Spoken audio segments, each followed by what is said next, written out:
إن الحمد لله نحمده ونستعينه ونستغفره ونعوذ بالله من شرور أنفسنا ومن سيئات أعمالنا. من يهده الله فلا مضل له ومن يضلل فلا هادي له، وأشهد أن لا إله إلا الله وحده لا شريك له، وأشهد أن محمدا عبده ورسوله. يا أيها الذين آمنوا اتقوا الله حق تقاته ولا تموتن إلا وأنتم مسلمون. يا أيها الناس اتقوا ربكم الذي خلقكم من نفس واحدة وخلق منها زوجها وبث منهما رجالا كثيرا ونساء، واتقوا الله الذي تساءلون به والأرحام إن الله كان عليكم رقيبا.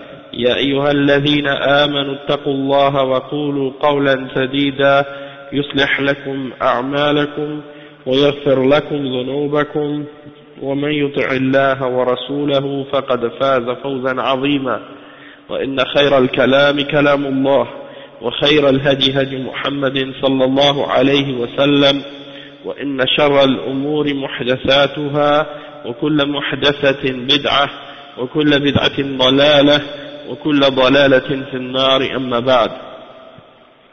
Donc, alhamdulillah, aujourd'hui on reprend les cours dans l'explication des du sharh de Cheikh Al-Fawzan, des 40 hadiths de l'imam Al-Nawawi, Al-Arba'oun Al-Nawawiyya.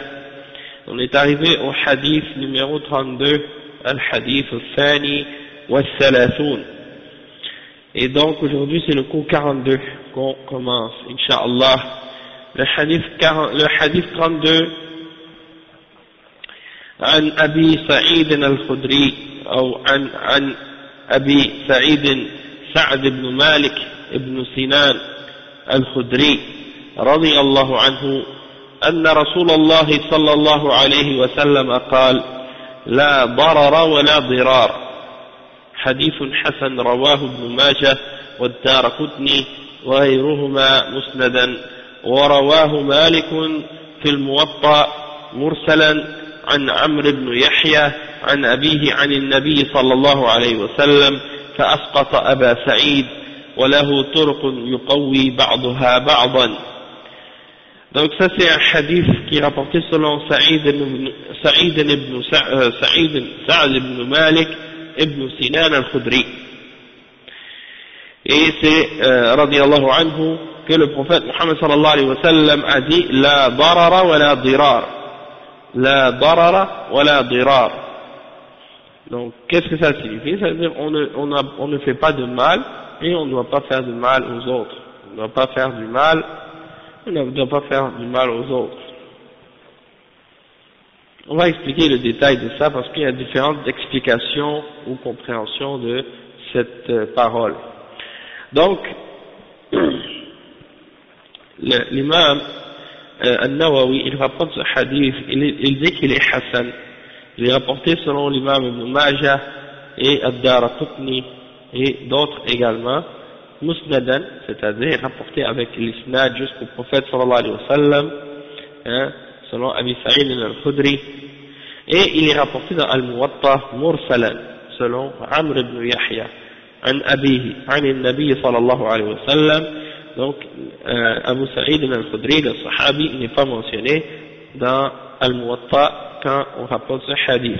Toutefois, il y a d'autres voies, d'autres chaînes qui renforcent, ou bien qui font que, étant donné qu'il est rapporté de plusieurs façons, et bien ça fait en sorte que le hadith il se renforce à cause des différentes narrations et des différentes versions du hadith. Donc, le Cheikh Al-Fawzan il explique ce hadith, et donc on va lire les différentes explications à ce sujet-là. هذا الحديث من ناحية السند روي من طريقين. الأول طريق مسند أي مرفوع إلى النبي صلى الله عليه وسلم. الثاني طريق مرسل لم يذكر فيه الصحابي وهو أبو سعيد. فالمرسل ما رواه التابعي عن الرسول صلى الله عليه وسلم، والمسند ما رواه الصحابي عن الرسول صلى الله عليه وسلم، والحديث قوي بمجموع أسانيده كما ذكر المؤلف، وذكر أن له طرقا كثيرة يقوي بعضها بعضا.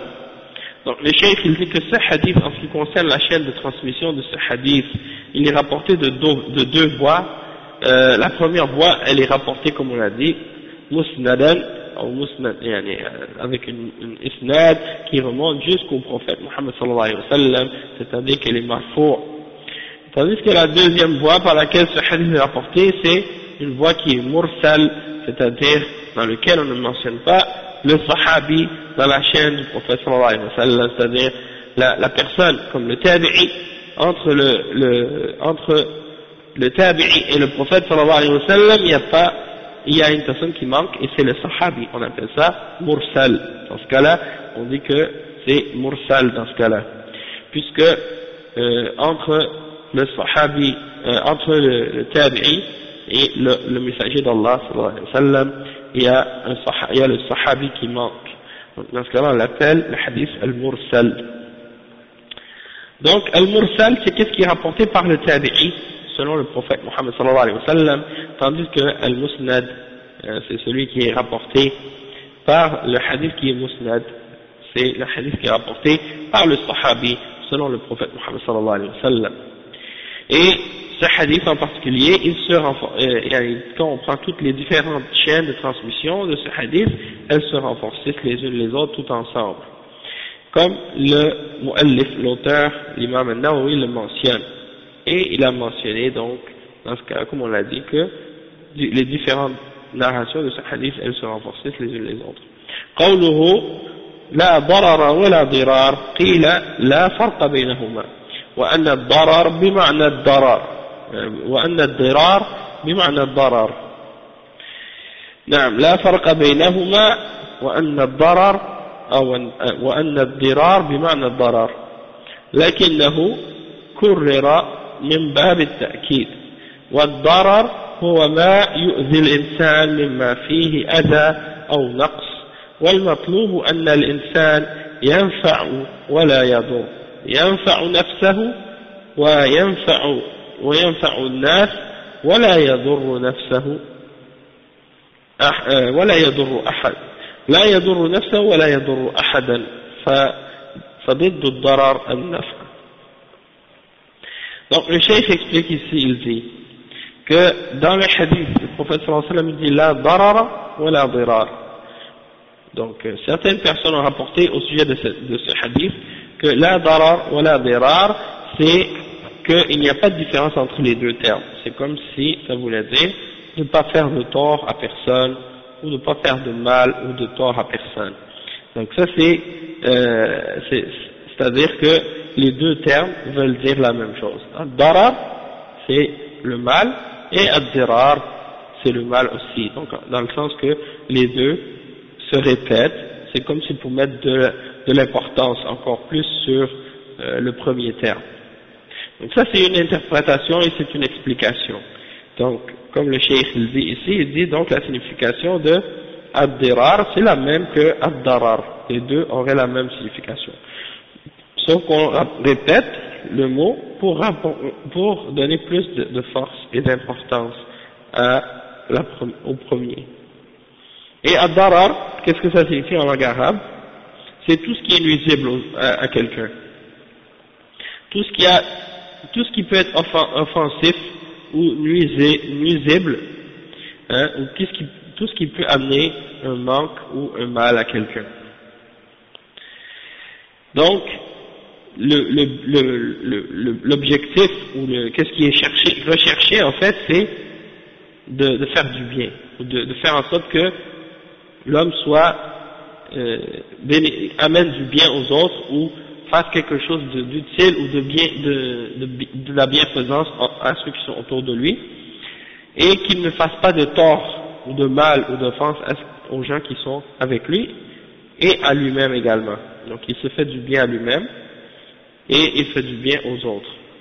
Et il ne fait pas de mal à lui-même et il ne fait pas de mal aux autres. Donc c'est le contraire en fait le contraire de faire un mal aux autres, c'est de faire du bien, de ramener un bien.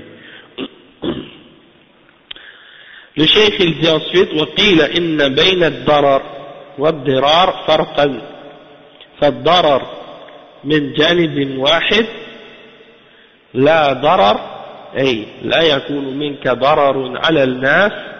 أما الضرار فهو يدل على المشاركة بين جانبين، فأنت لا تضر من ضرك بل قابله بالإحسان والعفو والصفح، وهذا من أخلاق المؤمنين. Donc le cheikh il dit, et il y en a d'autres ulama qui ont expliqué qu'il y a une différence entre les deux termes. Il y a une différence entre le terme darar et le terme dirar. Donc certains ulama ont expliqué que ad-darar c'est quand ça se fait d'un seul sens, c'est-à-dire quand quelqu'un fait du mal à une personne sans que ce soit venu de l'autre personne en retour, c'est-à-dire que c'est du mal que quelqu'un fait à une personne yani, dans un sens unique. Donc ça c'est ad-darar.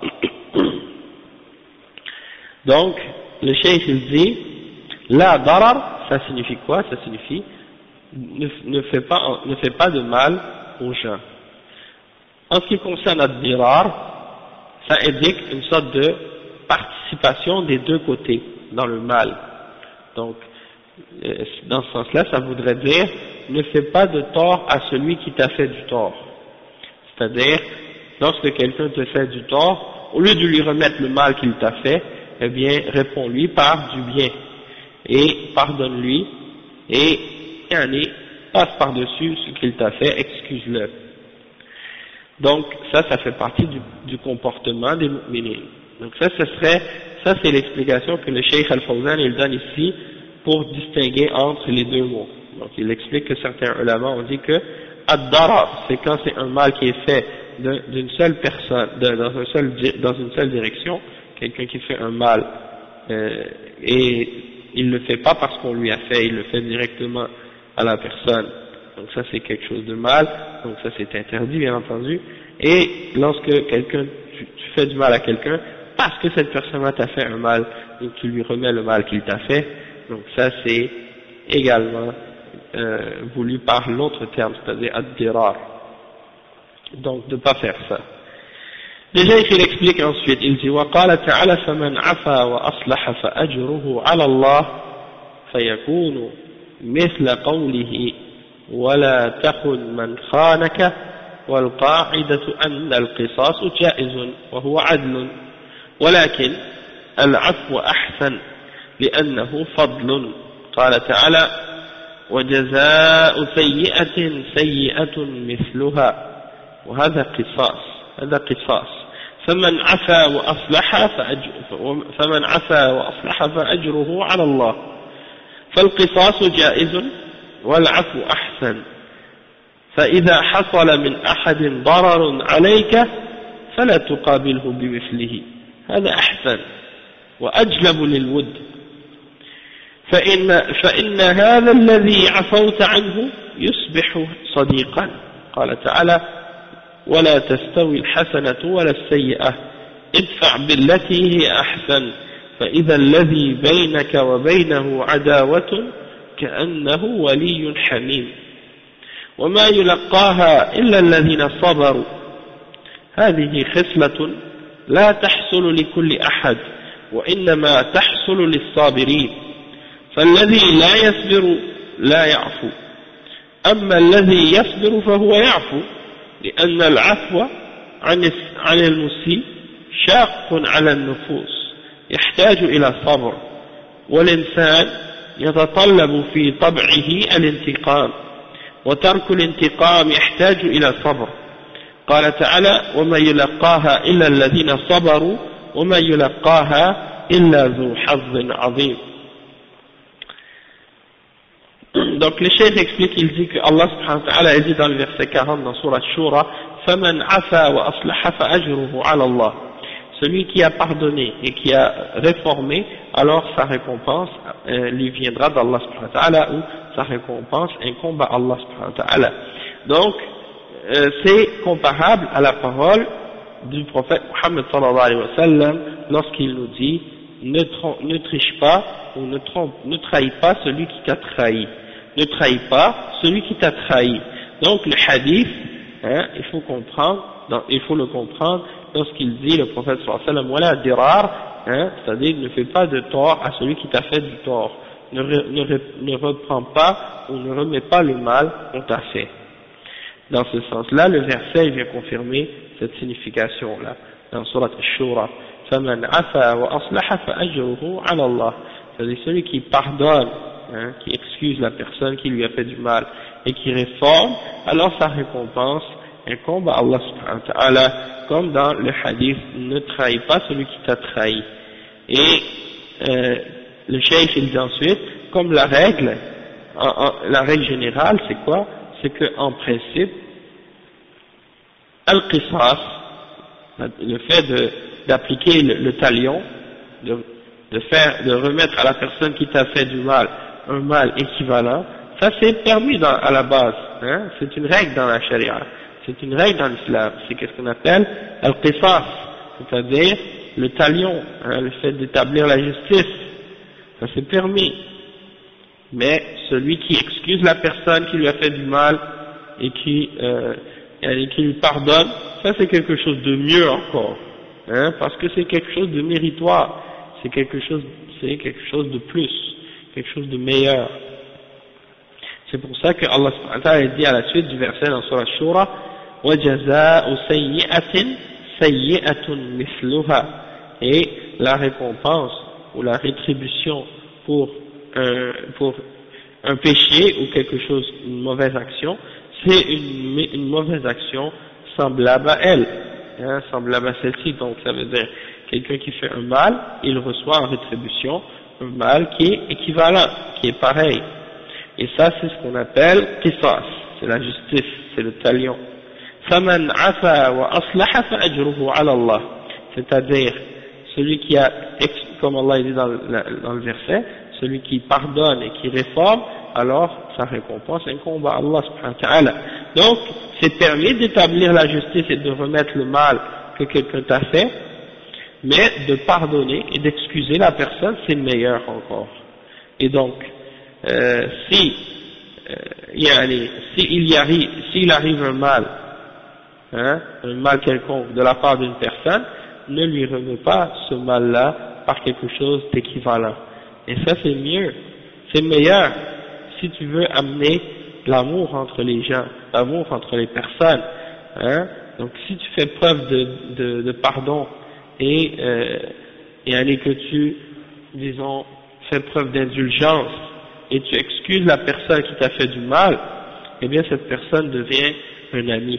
Comme Allah subhanahu wa ta'ala il le dit dans le verset 34 et 35 dans Surat Fussilat, وَلَا تَسْتَوِي الْحَسَنَةُ وَلَا السَّيِّئَةُ اِدْفَعْ بِالَّتِي هِيَ أَحْسَنُ, c'est-à-dire la bonne action et la mauvaise ne sont pas équivalentes, ou bien le bien et le mal ne sont pas équivalents, repousse par ce qui est meilleur. Et donc si tu agis ainsi, eh bien la personne entre qui toi et entre la personne, s'il y a une personne avec laquelle tu as une animosité, s'il y a entre toi et elle une animosité quelconque, eh bien le fait que tu as repoussé le mal par un bien, eh bien ça va faire en sorte que cette personne-là va devenir un ami, hein, cette personne-là va devenir ton allié et va devenir un ami pour toi. Mais Allah subhanahu wa ta'ala il dit وَمَا يَلَقَّاهَا إِلَّا الَّذِينَ صَبَرُوا, qui peut être capable d'agir de cette manière et de remettre pour le mal qu'on lui a fait un bien à quelqu'un, eh bien entendu c'est uniquement la personne qui a été endurante et qui est patiente, qui fait preuve de patience, qui se retient lorsqu'elle a envie de se venger, hein.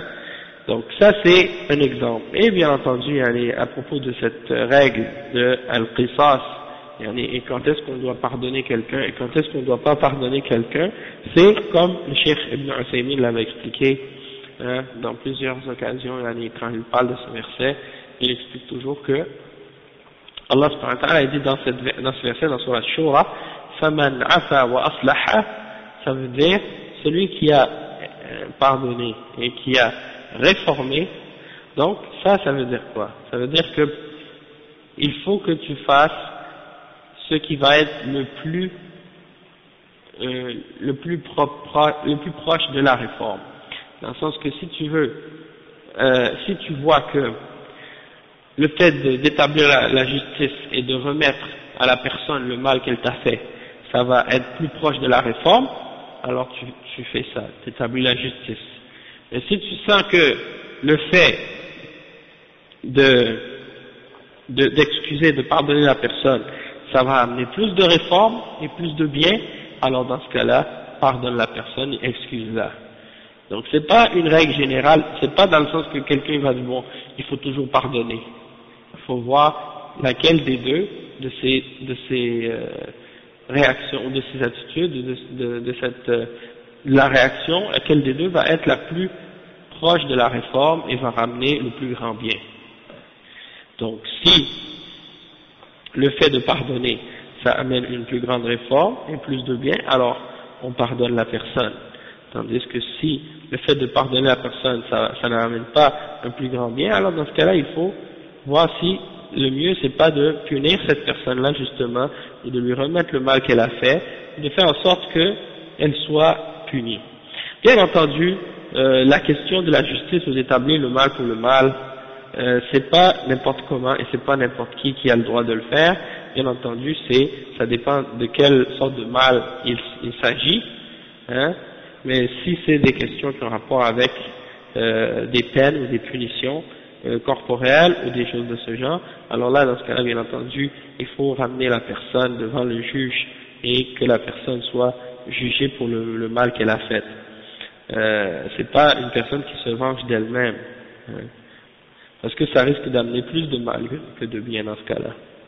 Mais on parle dans les cas où ce sont pas des genres de mal de ce genre, mais plutôt peut-être dans des questions de comportement, des attitudes, ou du mal que quelqu'un peut nous faire. Si, de toute façon, s'il y a une justice qui doit être appliquée, il faut que ce soit fait dans les règles, selon les règles de la charia, dans des cas comme ça, hein.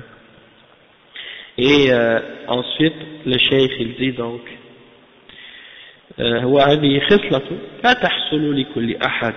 pas tout le monde qui arrive à excuser la personne qui lui a fait du mal.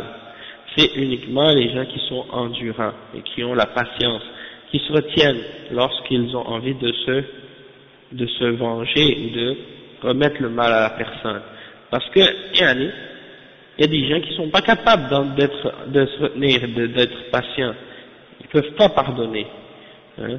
Tandis que celui qui a sabr, celui qui est capable de se retenir et qui est capable d'être patient et d'être endurant, alors lui, il est capable de pardonner aux autres, hein, parce que de pardonner ou d'excuser la personne qui a fait du mal, c'est très dur pour l'âme humaine, hein, c'est quelque chose qui est dur pour nous, et ça demande beaucoup de résistance, de patience et d'endurance. Donc, pourquoi? Parce que par la nature de l'homme lui-même, il essaie toujours, ou il a toujours tendance à vouloir se venger. Et donc, le fait d'abandonner la vengeance, ça demande beaucoup de retenue, beaucoup de patience, beaucoup d'endurance. Et c'est pour ça que Allah subhanahu wa ta'ala dit, وَمَا يُلَقَّاهَا إِلَّا الَّذِينَ صَبَرُوا. قال تعالى, وَمَا يُلَقَّاهَا إِلَّا الَّذِينَ صَبَرُوا وَمَا يُلَقَّاهَا إِلَّا ذُو حَظٍّ عَظِيمٍ. فإذا أردت فضل العفو فاصبر عليه ولا تطع نفسك التي تطلب منك الانتقام ممن ضرك فيكون هذا والله أعلم معنى قوله صلى الله عليه وسلم لا ضرر من طرف واحد ولا تضر الناس كما أنك لا ترضى الضرر لنفسك فلا ترضه لإخوانك كما أنك لا ترضى أن يسيء إليك فلا تسيء أنت إليهم. قال صلى الله عليه وسلم لا يؤمن أحدكم حتى يحب لأخيه ما يحب لنفسه. Donc le cheikh il dit, cette caractéristique, donc comme on a dit, c'est pas tout le monde qui peut l'avoir. Et c'est pour ça que Allah subhanahu wa ta'ala dit, et nul ne peut arriver à atteindre ce degré-là, excepté ceux qui ont de l'endurance et ceux qui ont reçu une grande portion de la part d'Allah subhanahu wa ta'ala. Et si tu veux avoir le mérite de pardonner, alors fais preuve de patience, fais preuve d'endurance, et n'obéis pas à ton âme lorsqu'elle te pousse à chercher la revanche et à chercher à te venger de la personne qui t'a fait du mal. Et donc, si tu réussis à agir ainsi, eh bien, tu vas rentrer dans la signification. Donc, c'est ça ce que ça signifie, le hadith, en fait. Ça veut dire, donc, ne fais pas de mal, la darar, ça c'est, ne fais pas de mal, ça c'est quand c'est le mal qui est fait d'un seul côté, wala tadurun nas, et ne fais pas de tort aux autres. Comme toi tu veux pas qu'on te fasse du mal à toi-même, tu veux pas qu'on te fasse du mal, ne fais pas de mal aux autres. Comme tu n'aimes pas que tes frères te fassent du mal, alors ne fais pas de mal à tes frères. Tu veux pas qu'on fasse de mal à tes frères, alors ne fais pas de mal aux frères des autres. Tu veux pas qu'on te fasse du tort, alors ne fais pas de tort aux autres. Comme le prophète sallallahu alayhi wa sallam l'a dit, nul d'entre vous n'est croyant tant qu'il n'a pas aimé pour les autres ce qu'il a aimé pour lui-même. C'est-à-dire, que c'est un signe de la foi d'une personne. Plus il a de la foi, plus il va essayer de faire aux autres ce qu'il aime pour lui-même. Et il ne va pas faire aux autres ce qu'il n'aime pas pour lui-même. Donc ça c'est, alhamdulillah, c'est bien compris. Ça c'est des significations, comme on a dit. Le cheikh dit وَأَمَّا الضِّرَارُ فَهُوَ أَنْ يَكُونَ بَيْنَ طَرَفَيْنِ فإذا أساء إليك أحد فالأحسن أن تقابله بترك الانتقام وترك الضرر وأن تستعمل العفو وهذا ينشر المحبة بين الناس ويصبح المعفو عنه أسيرا لك ويخجل من فعله كما قال المتنبي وما قتل الأحرار كالعفو عنهم ومن لك بالحر الذي يحفظ اليد. Donc le cheikh explique, il dit en ce qui concerne le tort, de faire du tort aux autres, ou bien ad-dirar, ça c'est quand le mal est fait de deux côtés, dans deux directions. C'est-à-dire, quelqu'un te fait du mal, toi tu lui remets le mal. Le premier, ad-darar, c'est quand le mal est fait d'un seul sens. Là, ça c'est interdit. Et ad-dirar aussi. Sauf que, quand c'est, comme on l'a dit tout à l'heure, quand c'est dans le but de remettre à quelqu'un un mal qu'il nous a fait, alors dans ce cas-là, c'est permis, sauf que te pardonner, c'est meilleur. Si quelqu'un te fait du tort, le mieux c'est de ne pas lui remettre le mal qu'il t'a fait et de ne pas se venger, d'abandonner le mal qu'on t'a fait et d'utiliser le pardon et l'excuse. Et ça va faire en sorte que ça va propager de l'amour entre les gens. Et la personne que tu as excusée devient redevable, elle est gênée maintenant de ce qu'elle a fait. Et il cite un poème de Al-Mutanabbi, et bien entendu, c'est souvent mentionné des poèmes de Al-Mutanabbi, parce que dans ces poèmes, il y a souvent des leçons et des proverbes, c'est comme des proverbes, qui expliquent un peu la signification de ce sens-là. Donc il y a une autre explication que le cheikh n'a pas mentionnée, parmi les paroles des ulama.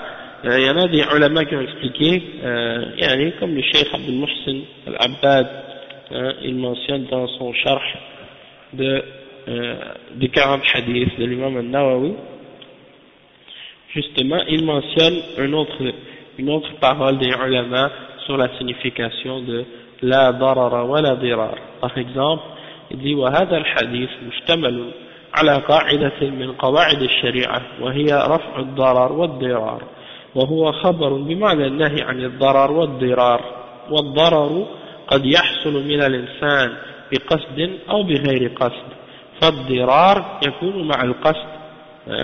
Donc le cheikh explique, il dit que Ce hadith, il comprend une grande règle parmi les règles de la charia.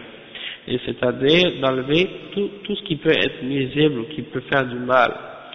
Et c'est une parole qui nous informe de quelque chose dans le sens de l'interdiction de faire du mal ou de faire un tort quelconque aux gens. Et il dit que c'est certain qu'on peut faire du tort volontairement ou involontairement. Donc il dit que ad-dirar, c'est le mal qui est fait intentionnellement, hein, que tu l'as prémédité, tu l'as voulu. Tandis que ad-darar, c'est un mal que tu fais, mais sans que tu aies eu l'intention de le faire. Donc c'est comme si tu l'avais pas prémédité. Hein, tu as fait du mal à quelqu'un, mais sans que ce soit voulu, sans que ce soit recherché.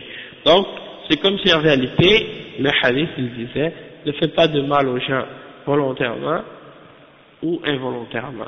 C'est ça que ça veut dire. Ça, c'est une des explications de ce hadith. Sinon, ça voudrait dire, ne fais pas de mal aux autres et ne remets pas aux autres le mal qu'ils t'ont fait. Donc ça, c'est différentes explications ou interprétations de ce hadith. وهذه قاعدة عظيمة. Donc ça fait partie des grandes règles, parmi les règles du comportement. Cheikh dit هذه قاعدة عظيمة من قواعد الأخلاق في التعامل مع الناس. فينبغي للإنسان أن يتجنب الضرر سواء كان يصدره منه هو ابتداء أو يصدر انتقاما ممن أضر به. فالمسلم يسير على هذا ويكون محبوبا عند الله وعند خلقه. Donc ça c'est comme on a dit, une grande règle parmi les règles du comportement et dans la façon d'agir avec les gens. Et il est important que chaque être humain évite de faire du mal, peu importe que ce soit lui le premier qui le cause ou que ce soit un mal qu'il fait aux autres en cherchant à se venger pour faire du tort à celui qui a fait du tort, pour faire du tort à celui qui lui a fait du tort. Donc le musulman il essaie de suivre cette règle, et en agissant ainsi il sera aimé d'Allah subhanahu wa ta'ala et aimé également de la création, des autres êtres humains. Donc ça c'est l'explication du hadith. Ensuite on va passer au hadith numéro 33, qui est également un hadith très important dans l'explication des règles qui ont rapport avec le témoignage et les règles de la charia en général. C'est un hadith très important. Maintenant on va lire justement ce hadith, qu'est-ce que ça dit. Le cheikh il dit عن ابن عباس رضي الله عنهما أن رسول الله صلى الله عليه وسلم قال لو يعطى الناس بدعواهم لادعى رجال أموال قوم ودماءهم ولكن البينة على المدعي واليمين على من أنكر. حديث حسن رواه البيهقي وغيره هكذا وبعضه في الصحيحين. Donc le cheikh il dit, selon Abdullah ibn Abbas radiyallahu anhuma, que le messager d'Allah sallallahu alayhi wa sallam a dit, si on devait donner aux hommes, selon ce qu'ils prétendent, des gens prétendraient les biens des gens ainsi que leur sang, mais la preuve est à celui qui prétend, c'est-à-dire la preuve doit être amenée par celui qui amène une prétention ou une réclamation, et le fait de prêter serment ou de jurer, ça c'est pour celui qui rejette ou qui nie ce qui a été, au sujet de quoi il a été accusé. Ça c'est un hadith qui est Hassan, il est rapporté par Al-Bayhaqi et d'autres également, de même que des parties de ce hadith se retrouvent dans Al-Sahihayn, dans Al-Bukhari et Muslim, Donc, on va maintenant lire l'explication de ce hadith. Le Cheikh il dit, Cheikh Al-Fawzan,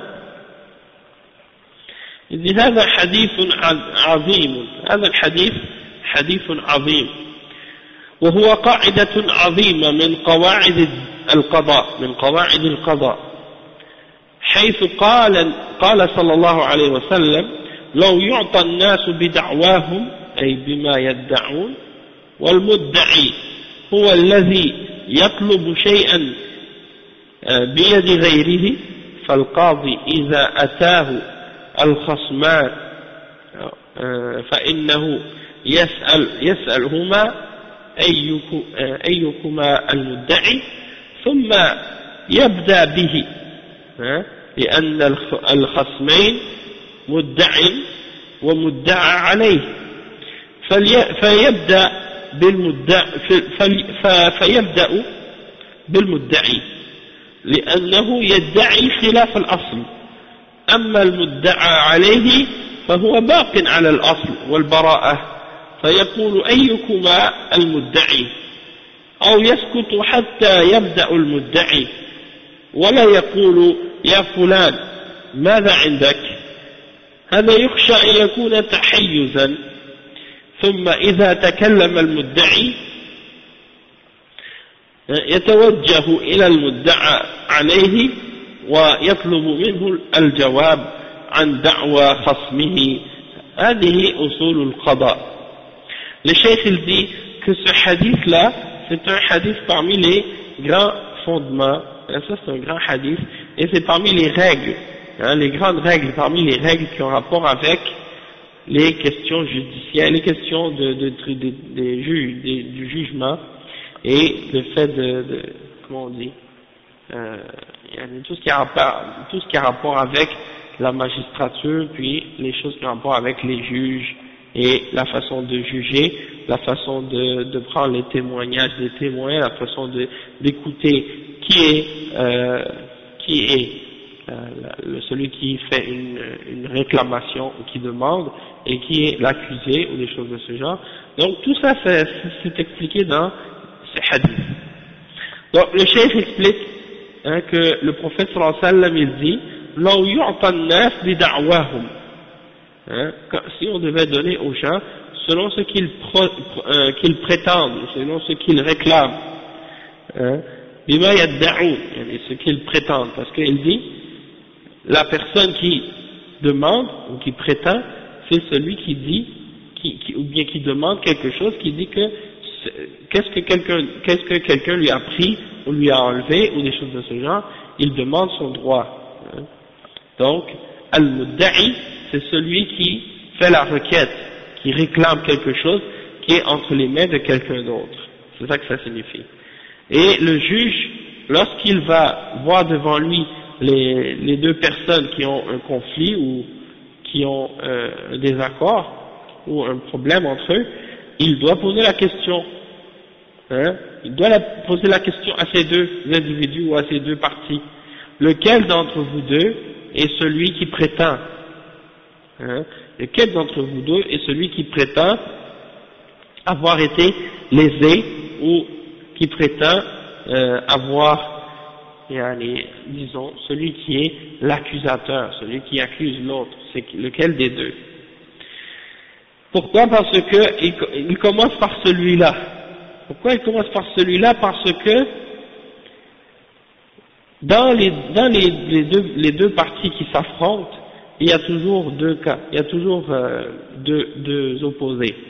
Il y a celui qui prétend et il y a celui contre qui on prétend. C'est-à-dire il y a celui qui accuse et il y a celui qui est accusé. Il y a celui qui prétend et il y a celui contre qui on a prétendu, ou celui qui réclame et celui contre qui on a réclamé quelque chose, ou à qui on a réclamé quelque chose. Donc on peut dire, disons pour simplifier, celui qui accuse et celui qui est accusé. Donc le juge il commence par celui qui accuse, celui qui réclame quelque chose. Pourquoi? Parce que c'est qu'est-ce qui est contraire à l'origine. Le fait de réclamer quelque chose de quelqu'un, c'est contraire à l'origine. C'est-à-dire à l'origine, chaque personne, il a qu'est-ce qui lui appartient, et personne se plaint d'un autre. Hein? Mais lorsqu'il y a une injustice ou quelque chose qui se passe, eh bien là, quelqu'un va réclamer ou accuser quelqu'un d'autre, donc ça c'est contraire à l'origine, contraire à la situation d'origine. Tandis que celui qui est accusé, alors lui, à la base, hein, il est resté sur sa position d'origine, c'est-à-dire l'origine c'est l'innocence. Hein. L'origine c'est l'innocence. C'est-à-dire qu'à la base, l'individu-là qui est accusé, lui il ne réclame rien. C'est pas lui qui réclame, c'est la personne qui l'a. C'est la personne qui accuse, qui dit on m'a pris quelque chose, on m'a enlevé quelque chose, on m'a volé quelque chose. Hein? Celui-là, c'est lui qui réclame ou qui demande. Donc lui, il est dans une situation qui est contraire à l'origine. Ensuite, il demande donc qui d'entre vous est celui qui accuse ou qui demande quelque chose ou qui réclame quelque chose. Ou bien il se tait, jusqu'à ce que la personne qui demande son droit, elle parle d'elle-même. Mais il ne va pas commencer à dire, oh toi un tel, qu'est-ce que tu as, ou c'est quoi ton problème, hein, parce que si il agit ainsi, on peut craindre que ça veut dire qu'il a pris un parti, hein, il a un parti pris. Donc pour éviter ça, il demande toujours à celui qui prétend ou qui accuse de commencer à demander ce qu'il réclame ou de dire qu'est-ce qui se passe, c'est quoi le problème.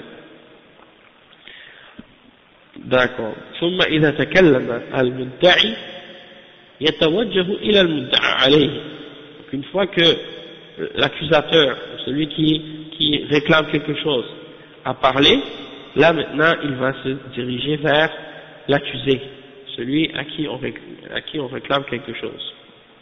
Et on va lui demander de répondre à l'accusation ou à la chose qui lui a été réclamée de la part de son parti, de son opposant ou de son accusateur. Donc ça c'est les bases du qada.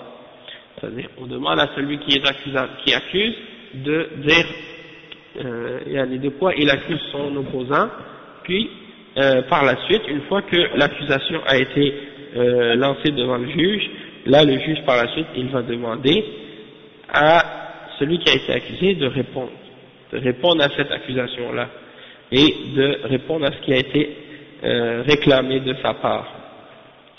D'accord? Donc ça c'est les fondements de qu'est-ce qui a rapport avec le fait d'être un juge et de placer des jugements. فإذا اعترف المدعى عليه انتهت القضية وحكم عليه، وإذا أنكر طلب منه من المدعي البينة، والبينة ما يبين الحق ويوضحه، وهي شهادة الشهود بصحة ما يدعيه. فإذا جاء بالبينة العادلة حكم على المدعى عليه بموجب الشهادة، وإذا لم يأت ببينة طلب من المدعى عليه أن يحلف بنفي ما ادعاه عليه خصمه، فإن نكل وأبى أن يحلف قضي عليه، وإن حلف برئ. وهذا هو نظام القضاء في الإسلام.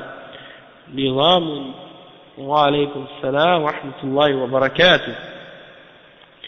نظام متقن ونزيه ومريح. Donc le cheikh il explique ensuite, il dit, lorsque la personne, si la personne, donc là on a demandé, le juge il demande qui est l'accusateur, après l'accusateur il place son accusation contre l'accusé, et là ensuite on demande à l'accusé qu'est-ce qu'il répond. Maintenant, si il reconnaît la chose dont il est accusé, il reconnaît qu'il a tort, alors c'est terminé, et on va juger contre lui, on va dire c'est toi qui es le coupable maintenant. Mais si il nie, alors là on va lui demander une preuve.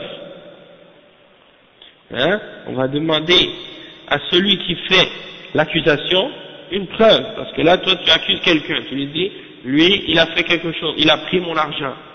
Maintenant, la personne, on lui demande, est-ce que c'est vrai? Est-ce que lui, il a pris ton argent? Hein? Est-ce que toi, non. La personne a dit, l'accusateur, il dit, lui, il a pris mon argent. L'accusé a pris mon argent. Maintenant, le juge, il demande à l'accusé, est-ce que c'est vrai? Est-ce que tu as pris son argent? Maintenant, l'accusé, il va répondre. Si il dit oui, c'est vrai, j'ai pris son argent, ça y est, maintenant il a reconnu son tort. Tandis que s'il dit non, j'ai pas pris son argent, il nie, alors là, dans ce cas-là, on va demander à l'accusateur, à celui qui porte l'accusation, ou à celui qui réclame son droit ou son bien, d'amener un témoin, d'amener une preuve, al-bayyina. Et al-bayyina, c'est quoi? C'est le témoin. C'est qu'est-ce qui clarifie la preuve. Ça peut être un indice, ça peut être un témoin, ça peut être toutes sortes de choses qui peuvent prouver que ce qu'il dit est vrai. Ça peut être tout ce qui peut être ramené pour montrer que ce qu'il dit contre celui qui l'accuse est vrai. Il faut qu'il y ait une preuve, soit des témoins ou soit quelque chose d'autre qui va montrer que ce qu'il prétend est vrai et réel. Donc s'il ramène une preuve claire qui est juste, alors dans ce cas-là, on va juger contre la personne qui est accusée, à cause de ce témoin, à cause du témoignage qui a été ramené et qui est une preuve contre lui. Bon, s'il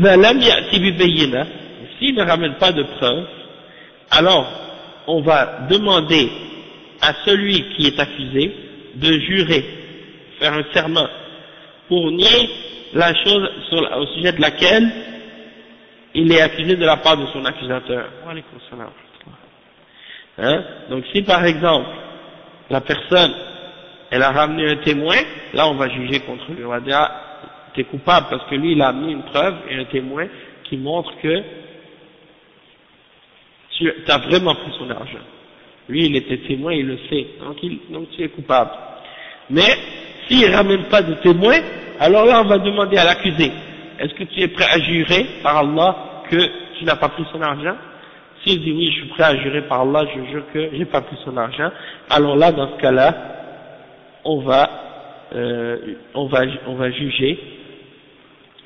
Hein, le cheikh il dit premièrement, s'il refuse de jurer par Allah, on va savoir que il a menti et on va juger contre lui, parce que à la base ça c'est basé sur le fait que la personne elle craint Allah et elle croit en Allah subhanahu wa ta'ala. Si on lui demande de jurer par Allah qu'il a pas fait quelque chose et qu'il craint Allah, hein, il va pas mentir, il va pas oser de dire non je l'ai pas pris.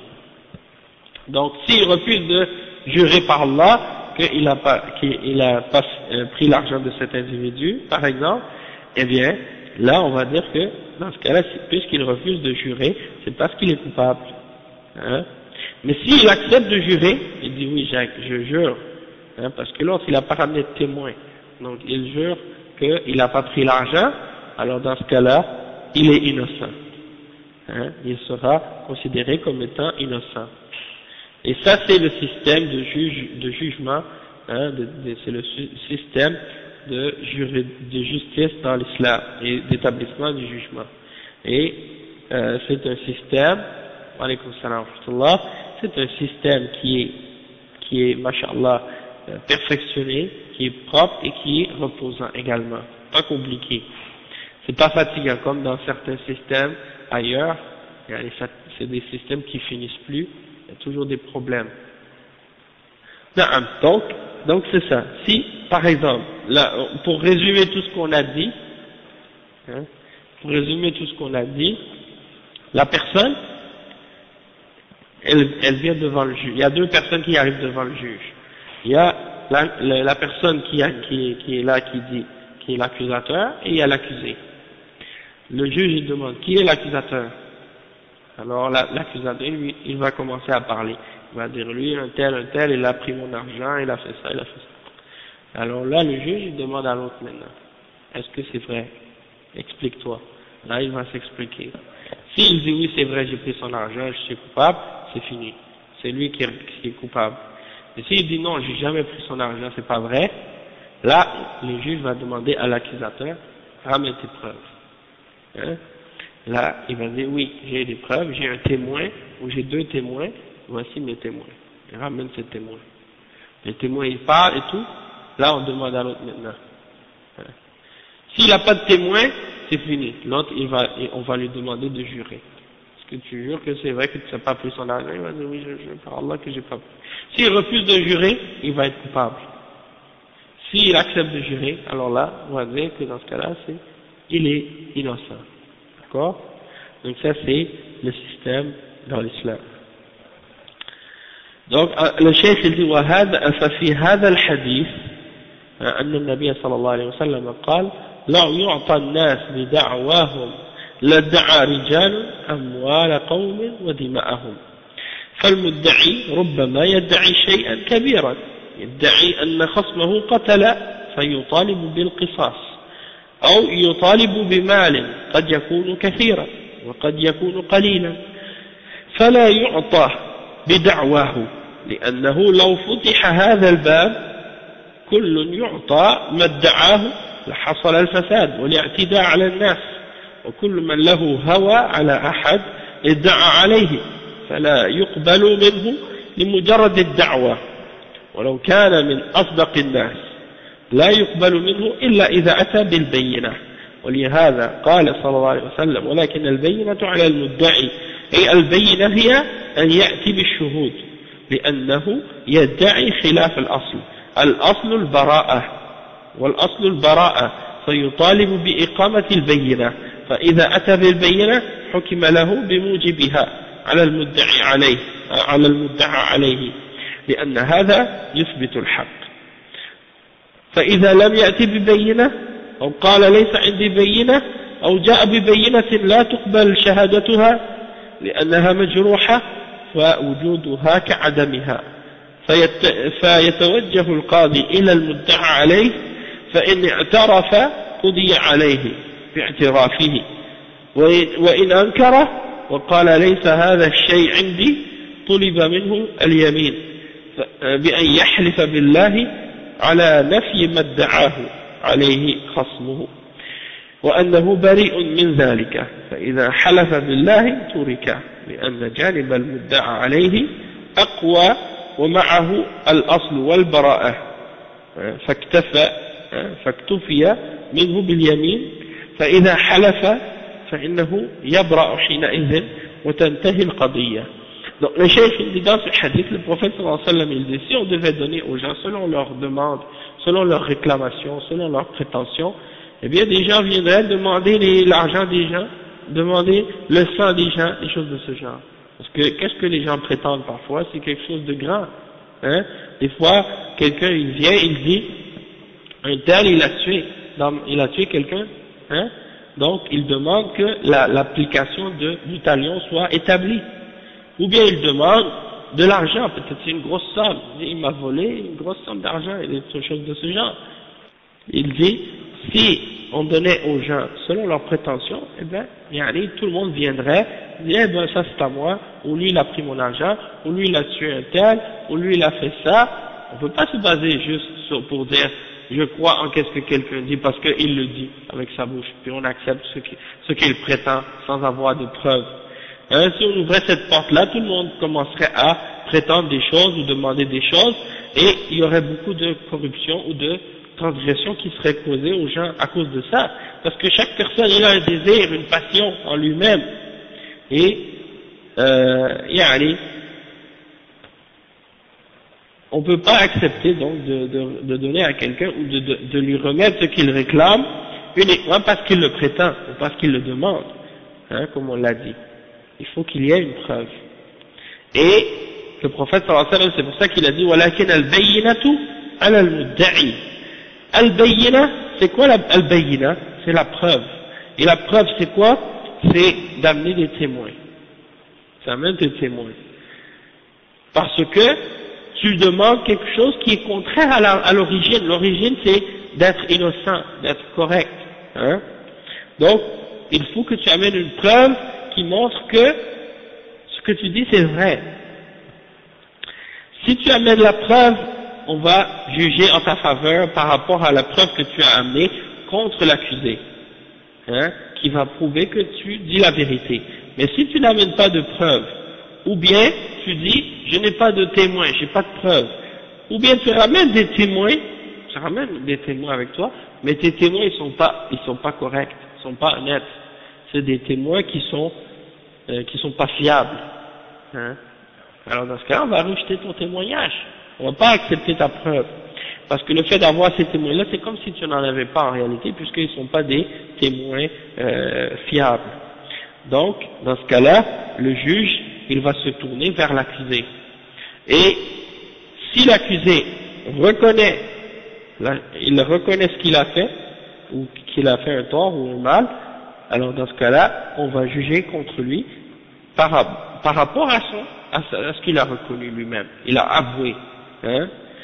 Mais s'il nie, il dit non, j'ai jamais fait ça, alors ça, il dit par exemple non, je n'ai pas l'argent, par exemple, si on l'accuse d'avoir pris de l'argent, alors on lui demande, puisqu'il n'y a pas de témoin, de jurer, faire qu'est-ce qu'on appelle al-yamin, hein. Il lève sa main et il jure par Allah subhanahu wa ta'ala, et il nie au sujet de quoi il est accusé, hein, il nie cette accusation-là. Et dans ce cas-là, étant donné, oui. C'est pas nécessaire qu'il lève la main, mais c'est qu'est-ce qu'on appelle en arabe al-yamin. La main, al-yamin, ça veut dire la droite, hein. C'est ça que ça veut dire, hein. Donc c'est dans ce sens-là, hein. Donc quand on dit en arabe, wal-yaminu ala man ankar, ça c'est dans le hadith, al-bayyinatu ala al-mudda'i. Celui qui accuse, il doit ramener al-bayyina, il ramène la preuve, c'est les témoins.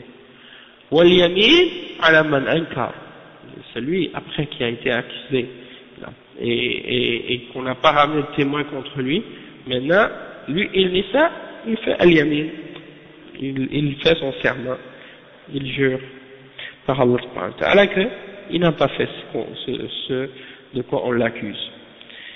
فمعه الأصل والبراءة. Pourquoi? Parce que lui il se tient sur l'origine. L'origine c'est qu'il est innocent, tu vois. À la base, quelqu'un il est innocent jusqu'à preuve du contraire. D'accord? Al-bara'a, al-aslu, al-bara'a. فاكتفى منه باليمين. Donc il se base sur, on va prendre comme étant suffisant le fait qu'il a fait son serment et du moment qu'il a juré, hein, et du moment qu'il a juré, à partir de ce moment-là, il est innocent et la cause contre lui c'est fini, c'est réglé. Bien entendu, s'il a menti, s'il a juré alors que c'est pas vrai, au jour de la résurrection, Allah subhanahu wa ta'ala va l'attraper, hein, il va le prendre pour son mensonge. Et il y a un hadith aussi qui est rapporté dans Al-Bukhari et Muslim justement à ce sujet-là, qui est dans le même sens. C'est un hadith qui est rapporté selon Salama radiyallahu anha. Elle dit anna Rasulullah sallallahu alayhi wa sallam sami'a جلبة خصم بباب حجرته فخرج إليهم فقال ألا إنما أنا بشر مثلكم وإنما يأتيني الخصم فلعل بعضكم أن يكون أبلغ من بعض فأحسب أنه صادق فأقضي له فمن قضيت له بحق مسلم فإنما هي قطعة من النار فليحملها أو يذرها. Ça c'est rapporté par Al-Bukhari et Muslim. Et ça veut dire quoi ce hadith? Il dit, Salama, elle dit que le messager d'Allah sallallahu alayhi wa sallam, il a entendu des gens qui se disputaient devant la porte de sa maison. Alors il est sorti vers eux et il leur a dit, je suis un homme comme vous, je suis un être humain comme vous. Pourquoi? Parce que quand le prophète Muhammad sallallahu alayhi wa sallam, il juge entre deux personnes, il juge entre ces deux personnes selon ce qu'il entend d'eux, ce que les personnes leur disent. s'il les jugeait selon la révélation divine, selon une révélation que Allah lui donne à ce moment-là par rapport à cette situation-là, il n'aurait pas besoin de les écouter pour savoir qui a dit vrai, qui dit pas vrai. Il se baserait uniquement sur la révélation et il dirait toi t'es coupable. Allah il m'a donné la révélation, ça y est, je sais que t'es coupable, c'est toi qui as pris telle chose et lui il est innocent. Mais le prophète sallallahu alayhi wa sallam il enseigne aux sahaba, il enseigne aux gens la façon de juger et comment établir la justice. Et qu'on se base sur les preuves et sur qu'est-ce qui est apparent, pas sur le cœur ou qu'est-ce qui est caché à l'intérieur, comme dans le cas où il jugeait selon des gens par rapport à ce que Allah lui a révélé de ce qui était caché.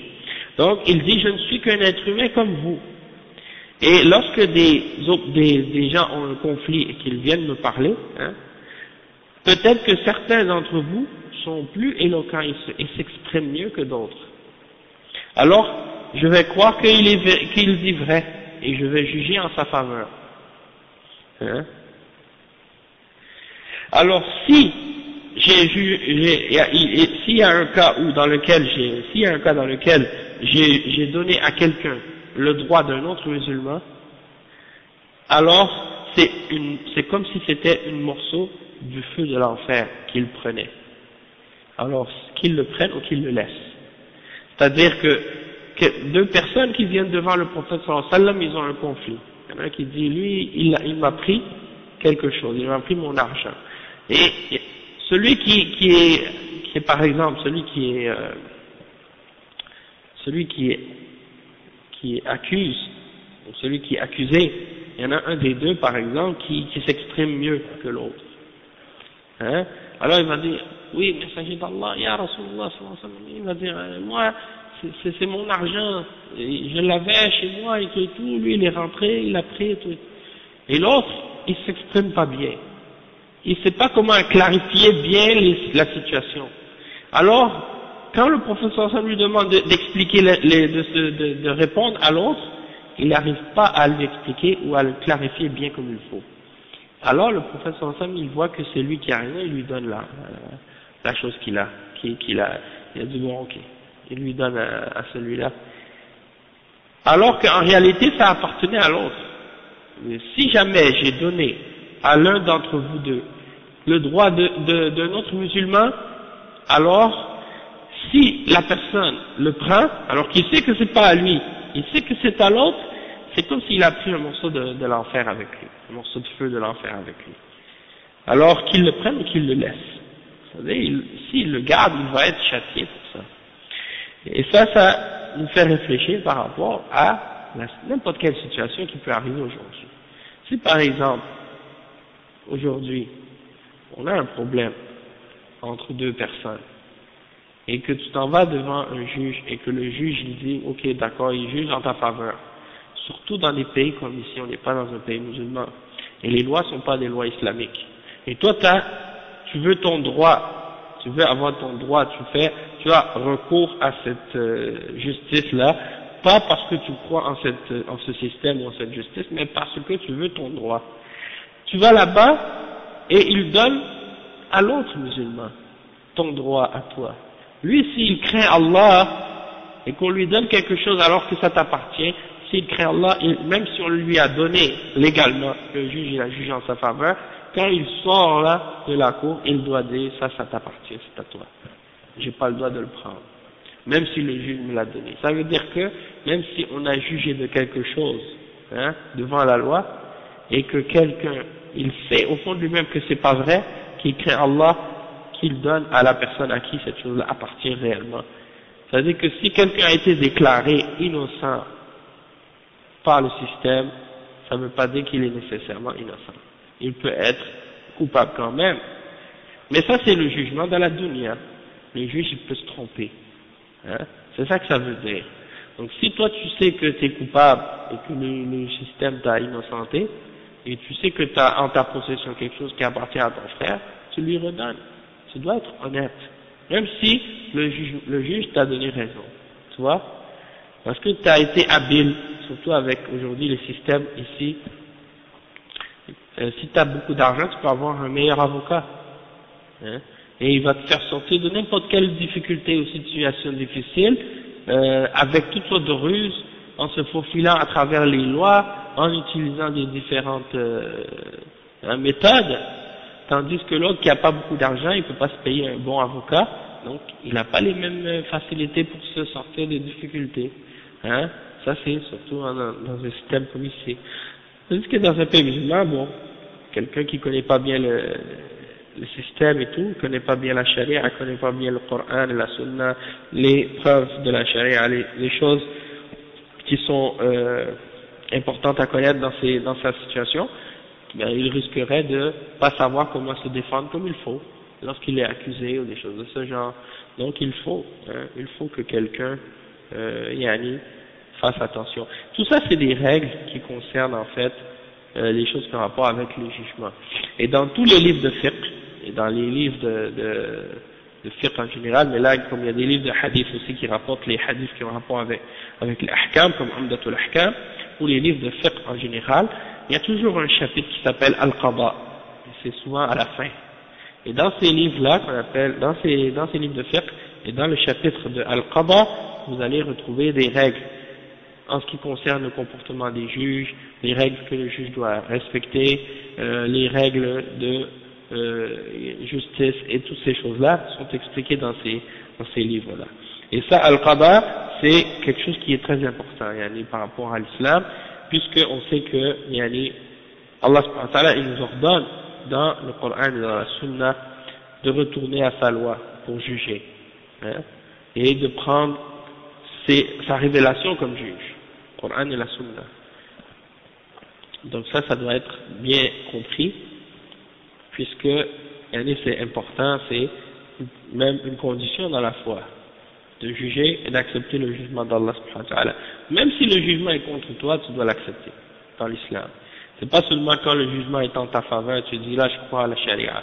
Et quand le jugement est contre toi, tu dis ah non, je veux pas la charia. Non, c'est pas correct. Hein?